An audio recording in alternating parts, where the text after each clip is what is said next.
Isang mapagpalang gabi po sa ating lahat at sa lahat po ng mga tumataguyod at nagtatangkilik po ng atin pong Facebook, Church of the Living Faith, sa atin pong araw-araw na pananalangin para po sa ating bansa, gayon din po sa mga prayer request po natin. At tayo po ngayon ay nasa 36 na yugto na at patuloy po tayo. Salamat po sa pakikisa, salamat po sa pagtangkilik, sa pakikinig ng salita ng Panginoon. At tayo pong lahat ay manalangin muna. Lord, I pray kasama Panginoon ng mga binabahagi gabi-gabi. Ang salita mo po ay mayaman at kapag ito ay patuloy namin, O Lord, na pinagbubulay-bulay, binabasa, binabahagi, hindi po nauubos ang mensahe mo. Sapagkat Panginoon, ang tanging layunin mo po, isa sa mga layunin mo po, Panginoon, ay yung magkaroon po kami ng kalakasang espiritual. Magkaroon po kami, Panginoon, ng patuloy, O Diyos, na kaaliwan na sa pamamagitan ng iyong mga salita.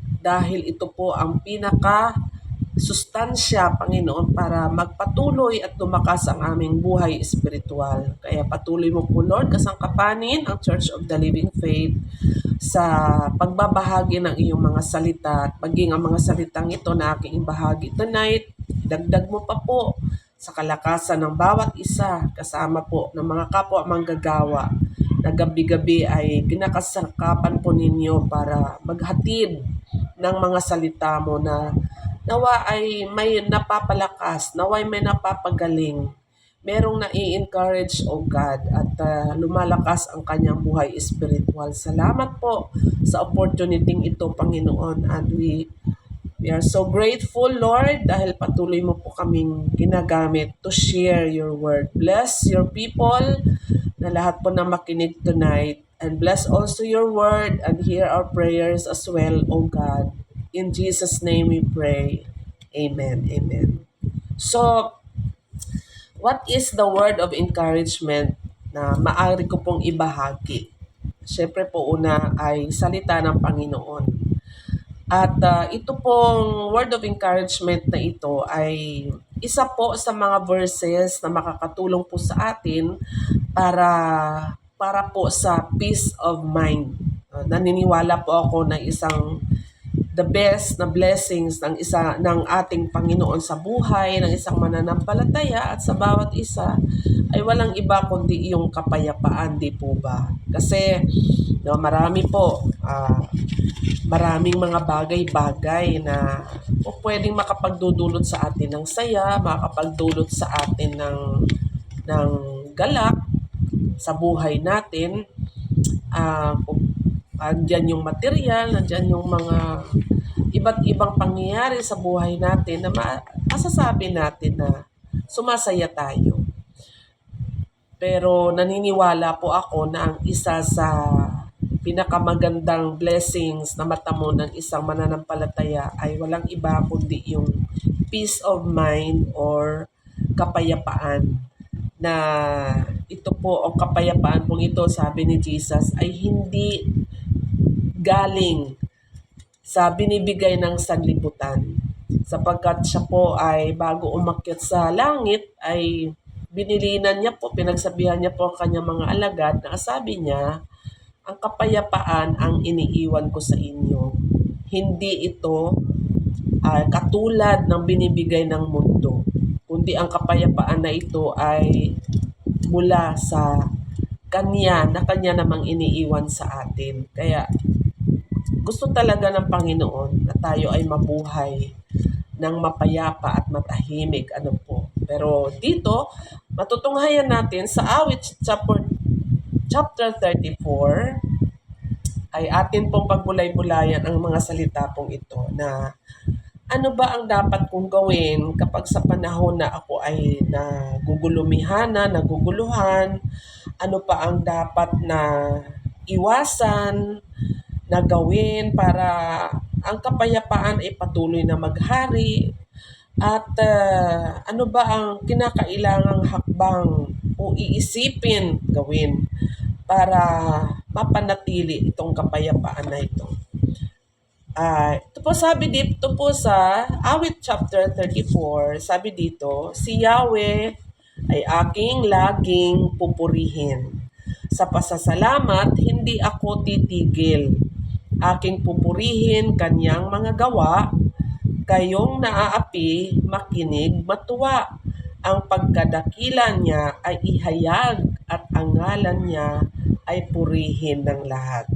So ito pong verse 1 hanggang verse 3 ay masasabi po natin na ang paanyaya ng nagsulat nitong Awit chapter 34 ay para po sa mga naaapi.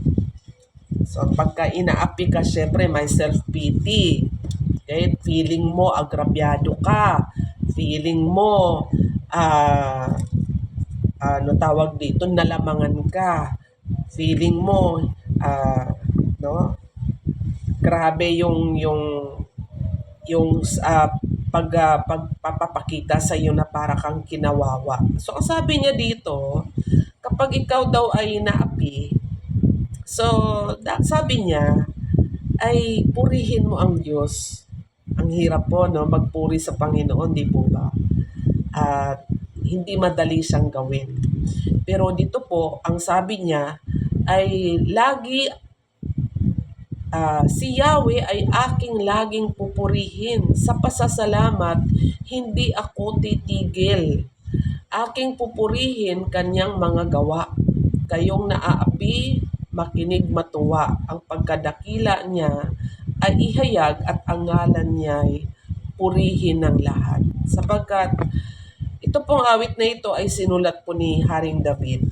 At si Haring David po ay nakaranas ng pagiging api, lalo na po nung siya po ay kinalaban ng kanya pong anak na si Absalom at siya po ay napaalis sa kanya pong trono at nung siya po ay umalis sa kanyang trono, meron pong mga tauhan siya, dating mga alipin na talaga pong pinagsasabihan siya ng mga salita na kontra po sa kanya.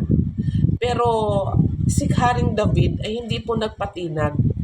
So, ang lagi niyang, ang kanya pa ring focus sa kanyang nararamdaman, walang iba kundi magpatuloy na magpuri sa Panginoon at magpasalamat lagi sa Panginoon. Bakit po? Dahil kasi sabi niya, ang kadakilaan niya ay ihahayag. Kaya ang ngalan niya ay purihin ng lahat. Kaya alam natin ang pangyayari sa buhay ni King David na after nung siya ay inalipusta ng mga kumampi ng ang tawag dito, kumampi sa kanyang anak na si Absalom, ay may mga negatibong mga salita na kontra sa kanya. Pero hindi po siya pinabayaan ng Diyos sapagkat ang kwento ay kalaunan natalo po yung kanyang anak na si Absalom at naibalik po siya muli sa trono. Okay, next po sa verse 4, sabi niya, so yun po yung una, magpuri sa Panginoon at magpasalamat, huwag po titigil. Ang aking dalangi dininig ng Diyos, nawala sa akin ang lahat kong takot. Nagalak ang aping umas sa kanya pagkat hindi nabigo ang pag-asa nila. So nanalangin po si King David. Binuhos niya ang kanyang oras sa pananalangin sa Panginoon.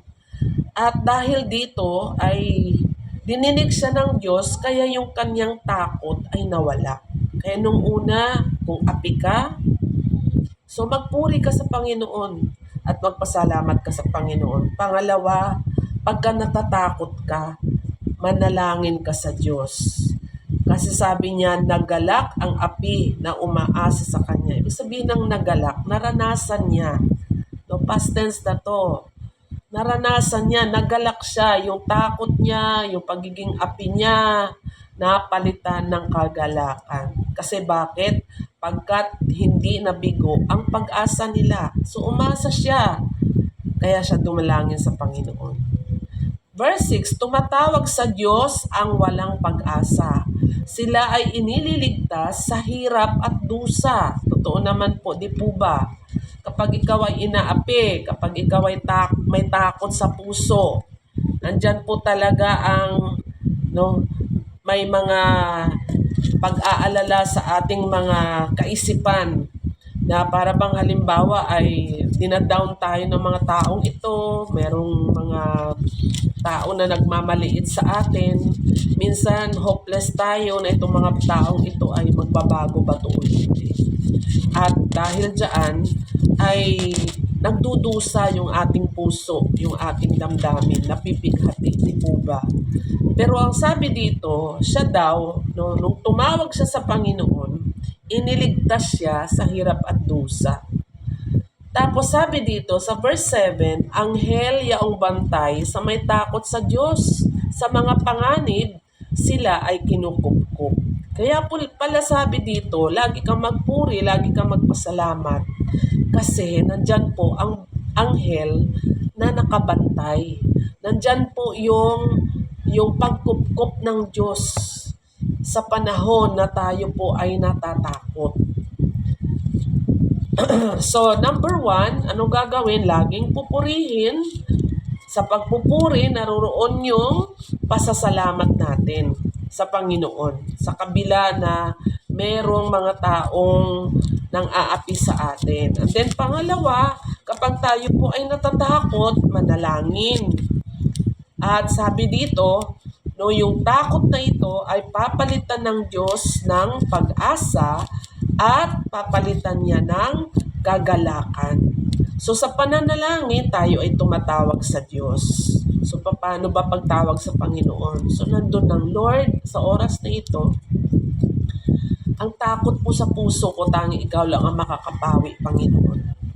So, tumawag po sa Diyos. Ang pananalangin, di po ba, ay pakikipag-usap. Tandaan po natin, sabi ng Panginoon sa Aklat ng Roma, hindi espiritu ng pagkatakot ang ibinigay niya sa atin, kundi ang espiritu ng pagiging anak. Kapag tayo po ay tinanggap na natin ng Panginoon sa buhay natin, sabi sa John chapter 1 verse 12, tayo ay binibigyan ng Diyos ng karapatan na tawagin tayong anak at mayroon tayong karapatan na tawagin natin ang Diyos na Ama.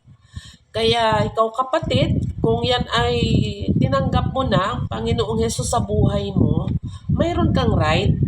May right ka na tawagin kanyang anak at siya yung tatay mo. At yung pagiging tatay niya, hindi lang yan sa mga narinig natin, kundi ang nais ng Lord, kaya siya nagpapatawag ng Ama kasi gusto niya iparanas talaga sa atin na talaga yung tunay niyang pagiging tatay. So mangyayari lang yan kapag tayo ay lalapit sa Kanya. Tayo ay tatawag. No, ang panalangin po ay hindi lang po yung sa mind. Ang panalangin po ay hindi po yung nananatili lang sa puso natin. Kung hindi, sa panalangin po natin ay talagang tawagin po natin ang Diyos. Pag sinabing tawagin, ay Ama, sa oras na ito, ako po ay lumalapit. Natatakot po ako ngayon kasi po ganito po ang nararanasan ko. Lord, nag-aalala po ako. Yung mga ganitong kaisipan ko, alam ko na itong mga kaisipan ko, kung hindi mo pa ipahihintulot, hindi po ito magaganap. Ako po ay sa iyo umaasa, Panginoon. O aking amang Diyos, tanggalin mo po ang takot ko, palitan mo ng kapayapaan. Tanggalin mo po ang takot ko, palitan mo po ng pag-asa. Tanggalin niyo po, Panginoon, yung pag-aalala ko. At palitan mo, Panginoon, ng kagalakan. So, ganun po ang panalangin. No? Kaya kung ikaw kapatid, sa ating mga kababayan, no, na hindi mo pa tinanggap si Jesus sa buhay mo, ito na yung time. Tanggapin mo si Jesus sa buhay mo at kilalanin mo siya na Diyos at tagapagligtas ng buhay mo. Sapagkat ang pangako ng Panginoon, kapag ginawa mo yan, mayroon kang right na tawagin kanyang anak at siya ay tatay mo. At ano pa yon? Ang pangako niya sa Aklat ng Roma, hindi espiritu ng takot ang ibinigay niya sa atin, kundi ang espiritu ng pagiging anak ng Diyos. Kaya, pag may takot ka, pag may pag-aalala ka na wala ka ng pag-asa, magpuri ka sa Panginoon, sa iyong pagpupuri, magpasalamat ka, sapagkat meron kang Diyos na totoo, hindi lang siya Diyos, kundi tatay mo at ang Diyos na ito ang may-ari ng langit at lupa. Siya ang may kontrol ng buhay natin, siya ang kayang magpabago ng puso natin, siya ang kayang magpabago ng mga sitwasyon. Kaya sa iyong pasasalamat, sa iyong pagpupuri, nandun yung panalangin mo, pagtawag mo. Amen? So sabi dito, ang anghel, yaong bantay. Kanino? Kapag may takot ka, nandyan ang anghel. Tapos, kapag ikaw ay nasa panganib, sabi dito, ang Diyos ang kukupkup. Sabi niya sa verse 7. So sabi nito, verse 8, ang galing ni Yahweh hanaping masikap. Yaong nagtiwala sa Kanya at naligtas ay maituturing na taong mapalad. Alam mo kapatid, totoo po ito. No, kung buong sikap mong hanapin ang Diyos na si Yahweh, talagang masasabing mapalad ka. Buong sikap, ibig sabihin talagang mag-effort ka. Talagang maglaan ka ng oras sa pananalangin, maglaan ka ng oras sa pagpuri at sa pagpapasalamat sa Kanya. No, wag lang yung tipo, bahala ng Panginoon. Sabi naman, 'di ba, bago ko ibuka yung aking bibig, alam naman ng Panginoon ang aking pangangailangan. At dahil siya ay makapangyarihan, 'di ba, alam niya ang aking sitwasyon. Pero hindi, no? Sabi dito, hanaping masikap. Ibig sabihin, mag-effort ka talaga. Paano? Lumuhod ka. Maghanap ka ng lugar na kung saan masolo mo ang Diyos. Tapos yung talagang walang makaistorbo sa'yo, walang tatawag sa'yo, yung talagang yung oras na yan ay talagang nandyan lang, naniniwala ka, no, Lord, andito ako, lumalapit ako sa'yo. Talagang gusto ko maranasan ka talaga ngayon. Lord, gusto ko talaga ikaw yung mangusap sa akin. Gusto ko, Panginoon, maranasan ko ang kapayapaang pangako mo. Sabi dito, di ba? Ang galing ni Yahweh, hanaping masikap. Magsumikap ka. No? Magkaroon ka ng effort. Ng paano ko ba hanapin ang Panginoon? Manalangin ka. Saang lugar? Diyan sa room mo, masolo mo ang Lord. Sa church, kung wala kang lugar, pumunta ka sa church. Welcome po ang Church of the Living Faith. Kaya lang sa mga malalayo, kami po ay nasa Newgan, Encarnacion Subdivision, Malabon. Okay? So, sa mga malalayo na nagtatangkilik po ngayon, nandyan po sa lugar po ninyo, sa bahay niyo, sa room mo, yung tahimik na lugar. Kung meron kang saang punta na pwede mo talagang masolo ang Diyos, na kahit isigaw mo ang pangalan niya, kahit na nananambitan ka, kahit nananaghoy ka, tawagin mo pangalan niya, na alam mong walang mag-iistorbo sa'yo, na alam mong hindi ka maiilang kasi nakakahiya, kasi baka maingay yung boses mo, udod ka. Diba? Yung talagang masolo mo ang Panginoon at sabi mo talaga sa Kanya, Lord, I want more of you. Lord, I want to see you. Lord, please touch me. I want to touch you. I want to feel you. Ganon mga kapatid. Kasi pag hindi po natin yung magagawa, hindi po ipaparanas ng Diyos ang kamanghamanghang kilos niya sa buhay natin. Yung gusto natin maranasan yan, magsumikap na hanapin ang ating tagapagligtas. Walang iba kundi ang Panginoon. At sabi dito, ang taong gumagawa ng ganito ay talagang mapalad. Okay, verse 9, matakot kay Yahweh kayo kanyang bayan, nang makamtan ninyo ang lahat ng bagay. So, ang peace of mind ay para tayo magkaroon ng peace of mind, kailangan magkaroon tayo talaga ng fear of the Lord. Yung pagkatakot saan? Gumawa ng hindi mabuti. Gumawa ng hindi nakalulugod sa Panginoon. Kasi sabi niya dito sa verse 13, same chapter na 34, chapter 34, verse 13, no, salitang mahalay at pagsisinungaling ay dapat iwasan at huwag babanggitin. So bakit naka-identify yung mahalay na mga salita? 'Di ba? Eh kung iba naman ang nakausap mo, nagsalita ka ng mahalay, o ano ngayon ang magiging resulta? Meron ka ng kaaway. No, kapag meron ka namang napangakuan, pero sinungaling ka, wala kang word of honor. So itong mga tao na ito, na pinagsisinungalingan mo, eh syempre magbibitaw yan ng hindi maganda sa'yo. Lalo na kung kasama mo sa bahay, sa asawa mo, sa magulang mo, kasama mo sa compound ng bahay mo. Nako, eh kahit na anong hangarin natin ng kapayapaan, kung hindi tayo buong pusong may takot na iwasan itong mga ito, ay hindi po tayo magkakaroon ng kapayapaan.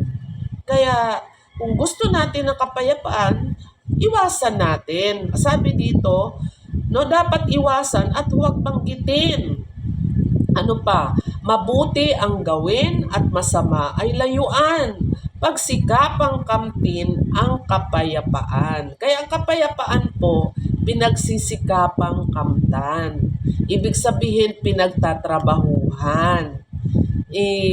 Nilalagay mo ang sarili mo sa paano mo i-adjust ang sarili mo para ikaw mismo ay magkaroon ng kapayapaan. Kasi kung hindi ka maibigin sa kapayapaan at hindi mo pagsisikapang gawin, kahit anong prayer mo, kahit anong hope mo na magkaroon ka ng peace of mind, it will never happen. Kailangan, sabi dito, di ba? Pagsikapang hanapin, okay, ang Panginoong Diyos. Matakot kay Yahweh, kayo na kanyang bayan, nang makamtan ninyo ang lahat ng bagay. Ang mananampalataya na mumuhay ng may takot sa Diyos, walang hinahangad yan kundi pawang kabutihan. Walang ginagawa yan as much as possible. Marunong yan, no, mag-adjust para wala siyang makakalabang tao. Walang tao na maagrabyado niya.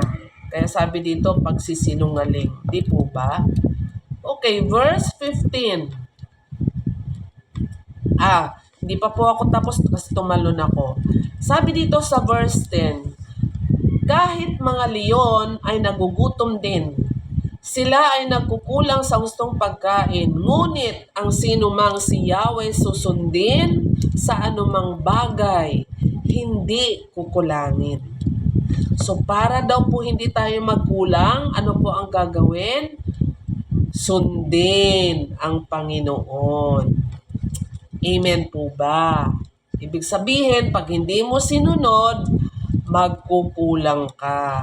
Remember bakit niya in-example ang leon? Mayroon bang leong magugutom? Samantalang sila yung hari ng kagubatan. Napakatalino ng leon para manghuli ng kanyang kakainin. So bibihira, liban na lang kung sobrang tanda na, mahina ng tumakbo, hindi na po yan makakakuha ng kanya pong kakainin. So, pero ang leon, alam natin na hari ng kagubatan at lahat ng hayop ay takot sa kanya. So, hindi raw po pagkukulangin kapag sinusunod natin siya. So, pag hindi ka nagkulang sa lahat ng iyong pangangailangan, meron kang peace of mind. Di po ba? Amen. Amen. So, 11. Lapit. Ako ay dinggin, mga kaibigan, at kayo ngayoy aking tuturuan na ang Diyos ay dapat nating katapkutan ang buhay masaya at mahabang buhay, hindi ba ninyo gustong maranasan? Para daw maranasan mo ang buhay na masaya, mahabang buhay, di ba no? Sabi dito, dinggin, lumapit, dinggin. Bakit? Kasi sabi ng Panginoon, kayo ay aking tuturuan. Alam niyo po, marami tayong kinakailangan ayusin sa buhay natin. Ano-ano ba yung mga nakapagbibigay ng kaguluhan sa puso natin? Siguro ang pinaka number one dyan, yung issue sa buhay natin is budget, kawalan ng pera, okay? Relasyon na mag-asawa, sometimes ang pera palaging pinagmumulan. Bakit? Maraming bayaran, maraming utang. Okay, sunod-sunod ang mga bill. Ako si Judith, andyan na naman sunod-sunod. 15 katapusan. Kasama pa ni Judith si Bombay. Kasama pa ni Judith ang mga kumare, kumpare, kapitbahay, etc. Sabi po dito, tuturuan kita. Paano ka tuturuan? Aba, sabi po sa kawikaan, ang hindi daw po, kailangan daw po tayo ay maging masipag, magiging mapaglikhain para tayong mga langgam na kapag hanggang tag-init ay mag-ipon ng mag-ipon para pag dumating ang tag-ulan, meron tayong madudukot. Kaya kung ikaw, kapatid, sa mga pagkakataon nito, marami kang utang, ang number one na maging gawin mong goal, bayaran mo. Pangalawa mong goal, huwag ka nang mangutang. Dahil kahit kailan, ang hirap umasenso kapag lagi kang may utang at ang habit mo ay laging gusto mong mangutang. Iwasan. Kung gusto mo ng may kapayapaan, mamuhay ng simple. Alright? Iba kasi kapag yung sabi ng isang libro, paano hindi kakapusin ka ng budget? Kape lang yung gusto mo Starbucks pa. Problema, sapatos mo lang naman, ang problema mo, ang gusto mo, ala Michael Jordan na sapatos. Diba? Yung mga ganon. Kaya kumbaga kung yung hindi mo kayang yakapin, diba? Ang kumot, alam mong napakaikli, pinipilit mong mamaluktot. Dapat pinipilit mong hinihila. Mahihirapan ka, kahit anong gusto mong hila, mahirap. Kaya, mamuhay ka kung magkano lang yung budget mo sa araw-araw, pagkasyahin mo. So kung may utang ka, at yan ang nakakagulo sa isipan mo, pray to the Lord na i-desire mo, pag sumikapan mo na, Lord, mula ngayon, ang target ko for this year, magiging 0 ang utang ko. And then, pag na-zero ko, I will never again na mangutang pa. Dahil gusto ko wala akong utang. ... The end.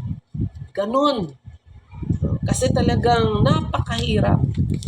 Marami akong nai-encounter problema, pera. May sakit, hindi makapagpagamot. Problema, pera. Nagkakagalit ang mga kaibigan, nagkakagalit ang magkakapitbahay, magkakagalit ang magkakamag-anak dahil sa utang. Kung hindi ka mapakali, gano'n, di ba? Yung bang, yung inutangan ko, yan na naman, kasalubong mo. Hanggat maaari, takpan mo yung mukha mo. Hanggat maaari, diba, hindi mo makasalubong. Kasi, alam mo, may utang ka doon. So, wala kang kapayapaan. Bakit ba puro utang? Ano po? So, relasyon. Sabi dito, yung pagpipigil ng dila. Sabi dito, kung ano yung mabuti, yun ang gawin. So, pag may takot ka sa Diyos, kung ano yung mabuti, yun ang gawin mo. Verse 15, kinukupkup ng Diyos ang mga matuwid at ang taghoy nila ay kanyang dinirinig. So, sino po yung matuwid? Yung may takot sa Diyos, namumuhay ng naaayon sa kanyang kalooban. At kapag namuhay tayo sa kanyang kalooban, sabi niya, ang atin daw panaghoy ay kanyang dinirinig. So, ang panaghoy, didinggin tayo ng Diyos kapag ang ating panaghoy, alam ng Lord na tunay at totoo na tayo yung inapi na wala naman tayong ginawang masama. Tayo yung kinawawa na wala naman tayong naging contribution doon. Kaya kung pagka nanaghoy tayo, ay talaga naman hindi tayo bibiguin ng Diyos. Pero kapag mayroon kang isa ka sa factor kaya nagkaroon ng kaguluhan ng buhay mo at dahil sa baluktot na paggawa kaya gumulo ang buhay mo, anong gagawin?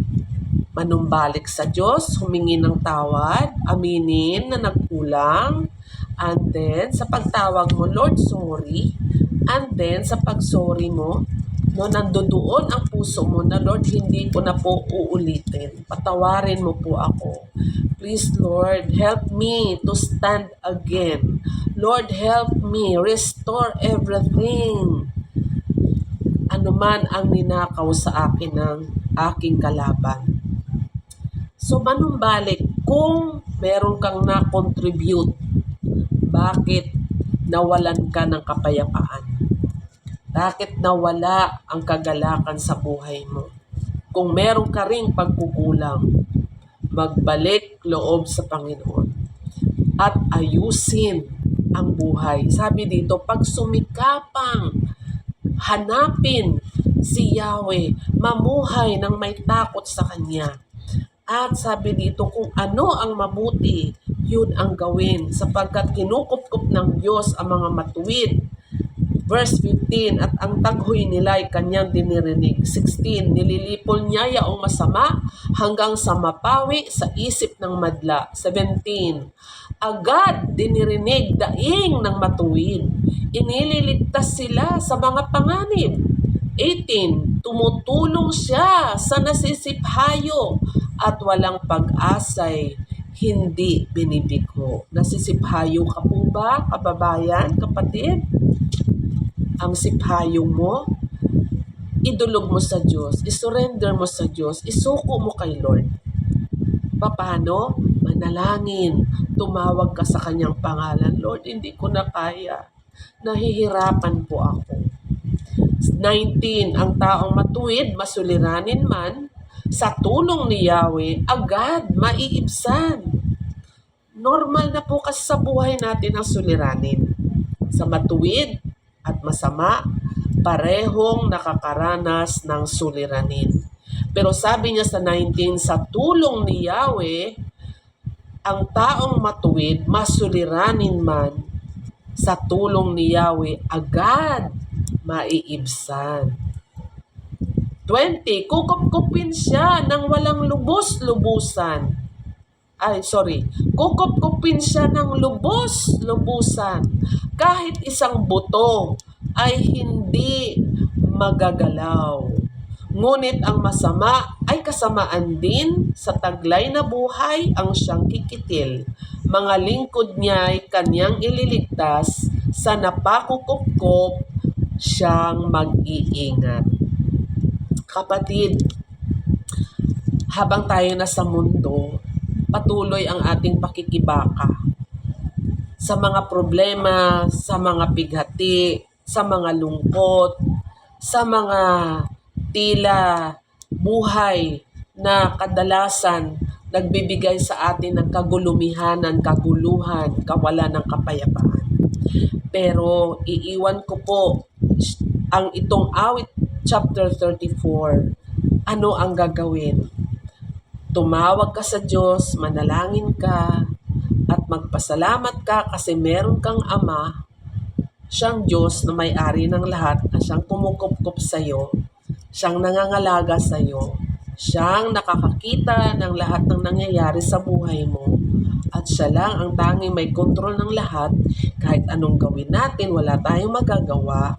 Kasi ang Diyos lang ang tanging makapagbabago ng sitwasyon.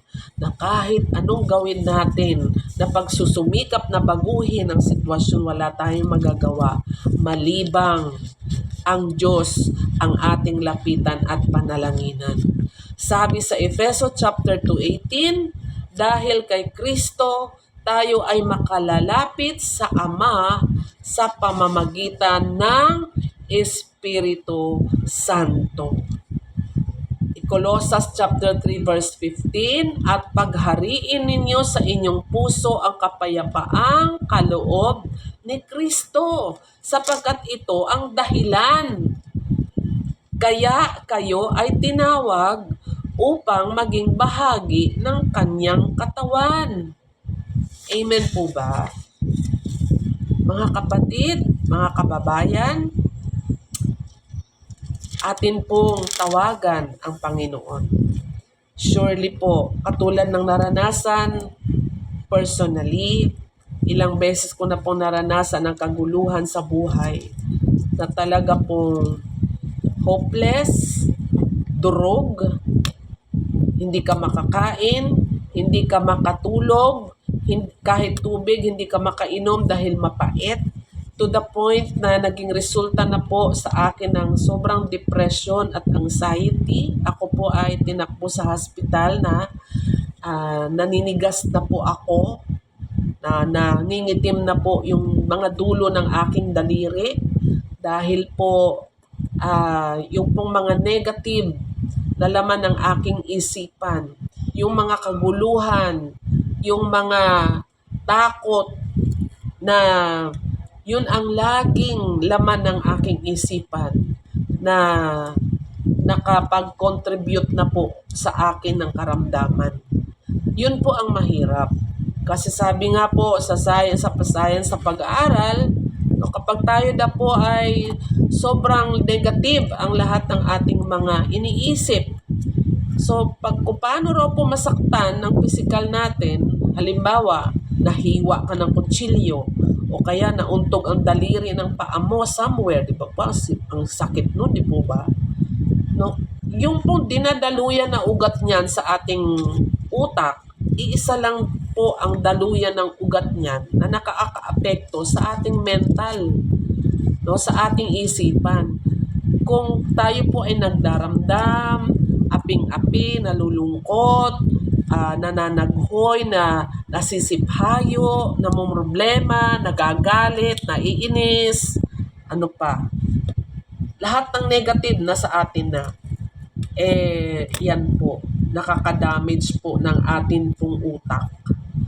So, later on, magiging anxiety at magiging depression. So, kapag tinuloy-tuloy po natin yan, wala pong magre-resulta ng mainam. So, ano po gagawin? Just pray. Be grateful sa Lord. Sa Kanya natin ipagkatiwala ang lahat. Sabi ni Jesus, lumapit kayo sa akin, kayong mga lubhang nabibigatan at nagsisiphayo at nabibigatang lubha, at kayo ay aking pagpapahingahin. Mag-aral kayo sa akin sapagkat ako ay maamo, mababa ang loob, at ang lahat na sa akin ay nagtitiwala ay aking bibigyan ng kapahingahan ang kanyang kaluluwa. Lapit lang. Tandaan natin, mahal ka ng Diyos.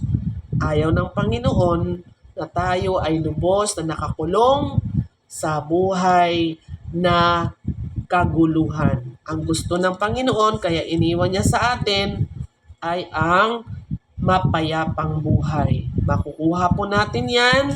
Ang sabi, again sa Efeso 2:18, dahil kay Jesus, makakalapit tayo sa Ama sa pamamagitan ng kanyang Espiritu na siyang magpapaalaala sa atin sa mga pangako ng Diyos. Amen? Tayo pong lahat ay manalangin. Father God, thank you I hope, Lord, I believe in by faith, Lord, na nakatulong ng malaki ang lahat ng mga salita mo tonight. And I pray, Lord, bless my brothers and sisters, ang mga kababayan, ang mga tumatangkilik, Panginoon, sa page na ito, nawa ay kung meron mang mga kaguluhan, mga takot, mga kawalan ng kapayapaan, Lord, gamitin mo po ang mga salitang ito magpaalaala sa Kanya at maging kalakasan niya. Tulungan mo siyang manalangin, tulungan mo siyang dumulog sa iyo, Lord, at sa Kanyang pagdulog, sa Kanyang pagtawag sa pangalan mo, Lord, dinggin mo siya, Panginoon. Dinggin mo siya, Panginoon. Katulad ng pangako mo, hindi mo kailanman tinataboy ang lumalapit sa iyo. Katulad ng pangako mo, kapag lumapit kami sa iyo, bibigyan mo ng kapahingahan ang aming kaluluwa. Lord, bigyan mo ng kapayapaan right now ang sino man na ngayon ay nakikinig at nasa suliranin, nasa kasalukuyang kalagayan, Panginoon, ng kawalang kapayapaan. Salamat po. Bless your word, I pray. And we pray, Lord, para sa aming bansa. Nakikita niyo po, Lord, ang nangyayari sa West Philippine Sea. Patuloy namin, Lord, dinadalangin. Wala kaming maasahan kundi ikaw lang. Wala po kaming armas na ipagmamalaki. Wala pong anumang mga weapon, O Lord, na taglay ang bansang Pilipinas para ipanakot sa mga bansa, Panginoon, na siya ay inaagrabyado, kinakawawa, inaapi. Pero sabi mo kanina, ang nagtitiwala sa iyo, Panginoon, mag-aani ng kagalakan, mag-aani ng pag-asa. Sapagkat, Lord, ang aming Panginoon, walang iba kundi ikaw na makapangyarihan sa lahat. Kaya mo, O Diyos, na pawiin ang lahat ng mga kayabangan, pagmamalaki ng mga bansang ito upang apihin ang bansang Pilipinas. Lord, wala kami kakayahan para ipaglaban ang West Philippine Sea, pero ikaw, Lord, nasa sa iyong lahat. Wala makakayahan ang aming pamahalaan sapagkat lubos, Lord, ang kahinaan ng bansang ito, Panginoon, sa kanyang dahil na rin sa kanyang pagkukulang. Pero kami, Lord, aming dinadalangin, bless the Philippines, bless, Lord, the West Philippine Sea, lahat po ng mga forces, mga armed forces, mga AFP, Lord, ang mga patuloy na nagbabantay sa karagatan para proteksyonan ito. Lord, help them. Give them, Lord, wisdom.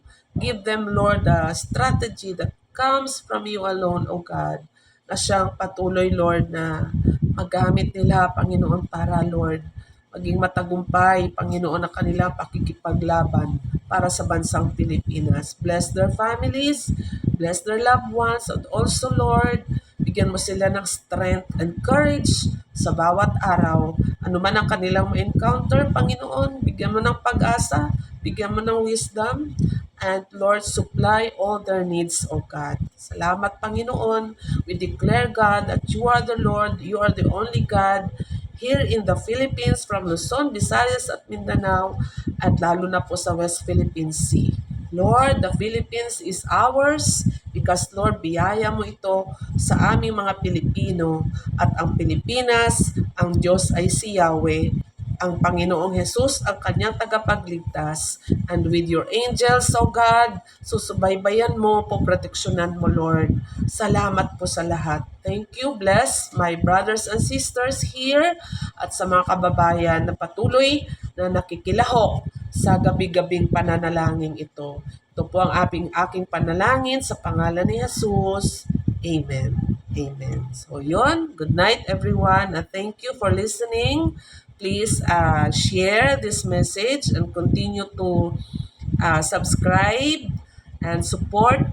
And gabi-gabi ay andyan po ang salita ng Panginoon ating mapakinggan. God bless you all at atin po lahat ang kapayapaan na kaloob ng ating Panginoon.